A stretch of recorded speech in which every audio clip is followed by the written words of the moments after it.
Chegamos hoje ao último capítulo de 1 Coríntios, o capítulo 16. Mas já quero reforçar o convite para você não desanimar. O segredo está na sua perseverança.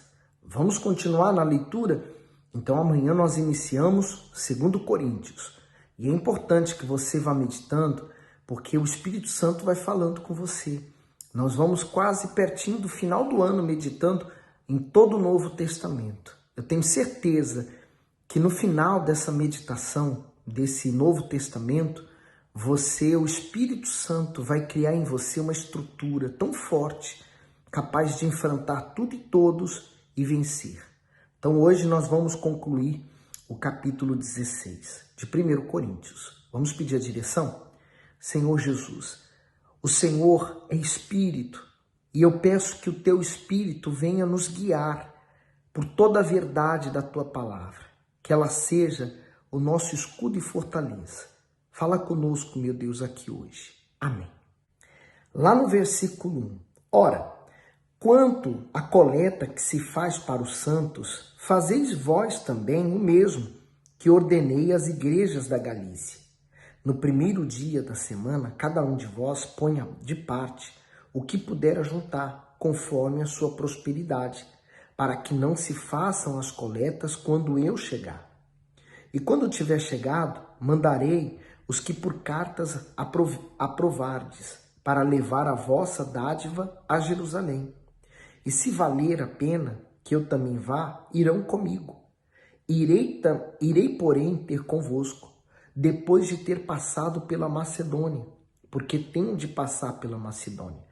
Veja, eu estou aqui lendo, e lembrando, a igreja ela pede oferta.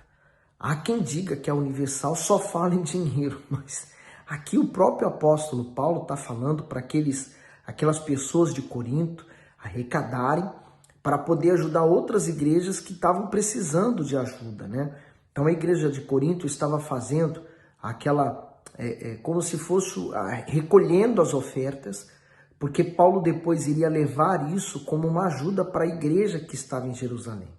Veja como é que é importante o ganho de almas, mas também a oferta para a obra de Deus.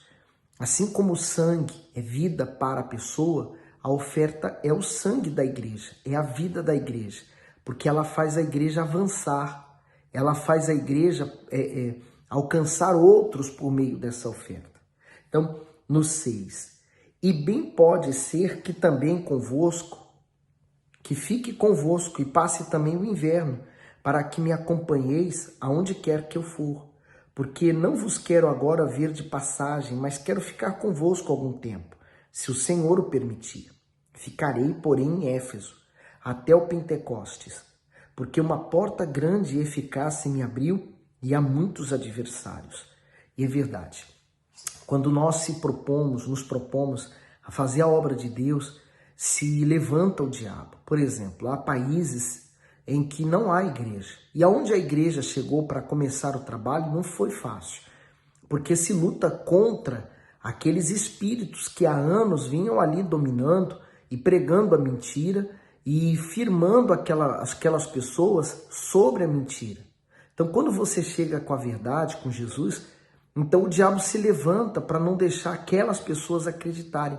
Quanto mais um país é religioso, numa determinada religião ou seita, seja lá o que for, mais difícil será pregar Jesus ali, porque as pessoas vão estar tão enraizadas na mentira em que elas cresceram ouvindo, que quando chegar a verdade para elas no ouvido delas vai soar como mentira.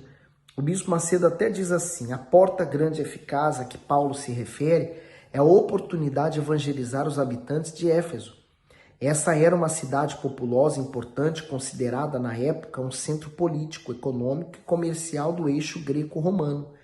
O Senhor Jesus é quem abre o caminho para que a sua obra progrida, mas nem todos os servos são sábios como o apóstolo para aproveitar as portas abertas em prol do crescimento da fé.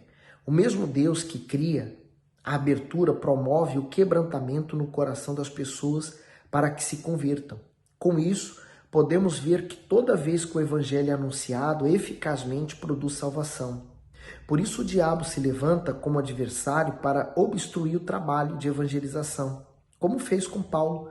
Embora ele tenha enfrentado forte oposição, permaneceu firme no local, comprometido espiritualmente na sua missão.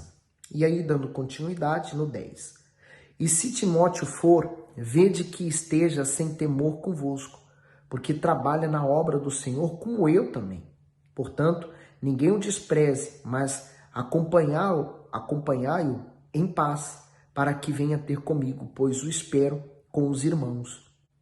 E acerca do irmão Apolo, roguei-lhe muito que fosse com os irmãos ter convosco, mas na verdade não teve vontade de ir. Agora, irá, porém, quando se lhe oferecer boa ocasião.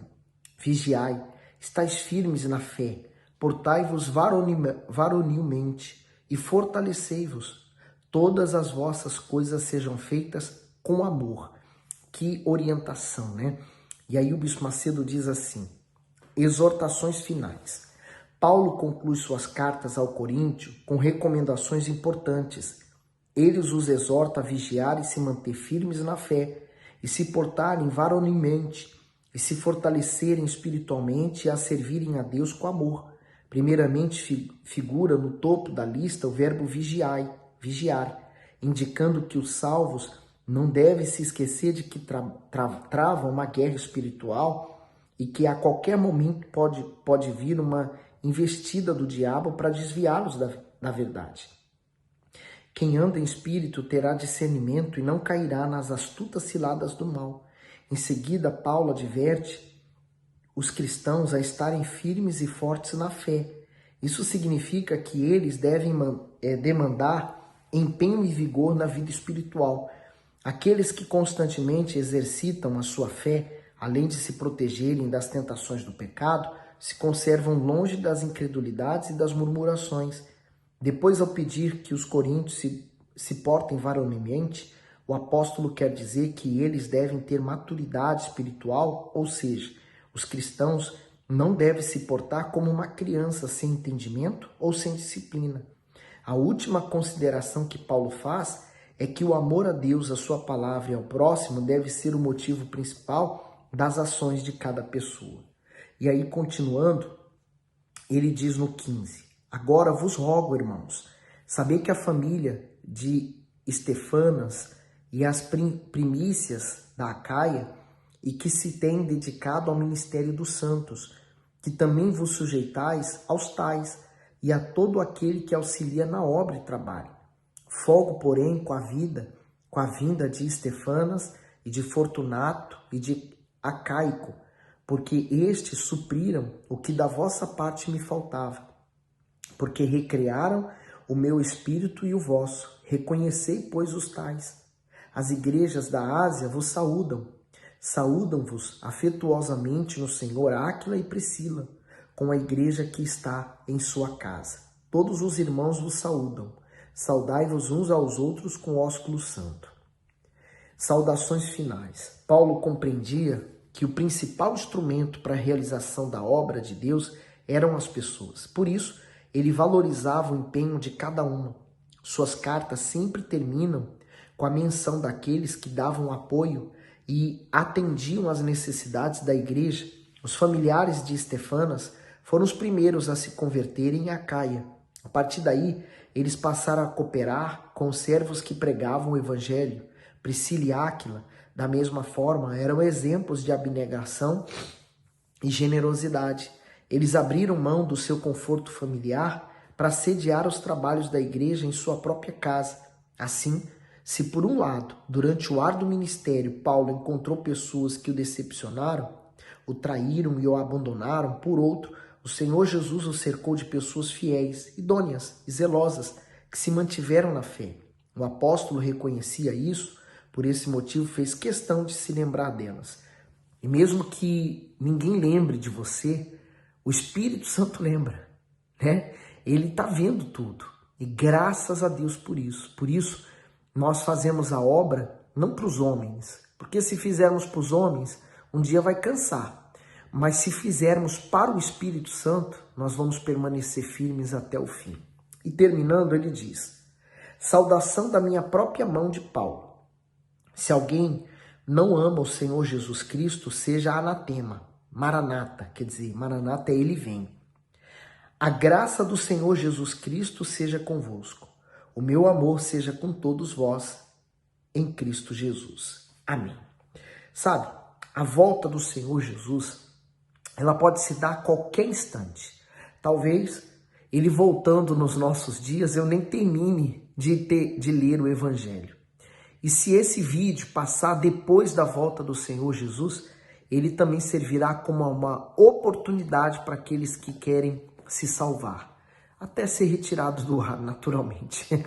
Mas, minha amiga, meu amigo, você tem a oportunidade de garantir a sua salvação agora, nesse momento. O próprio apóstolo Paulo já ensinou que se invocarmos o nome do Senhor, seremos salvos.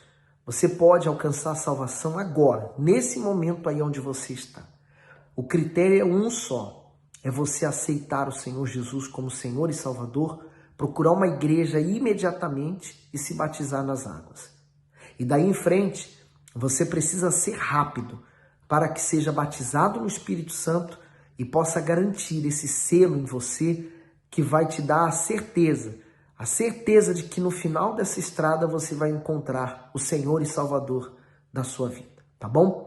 Que Deus abençoe você e amanhã nos encontramos, 2 Coríntios. Fique bem.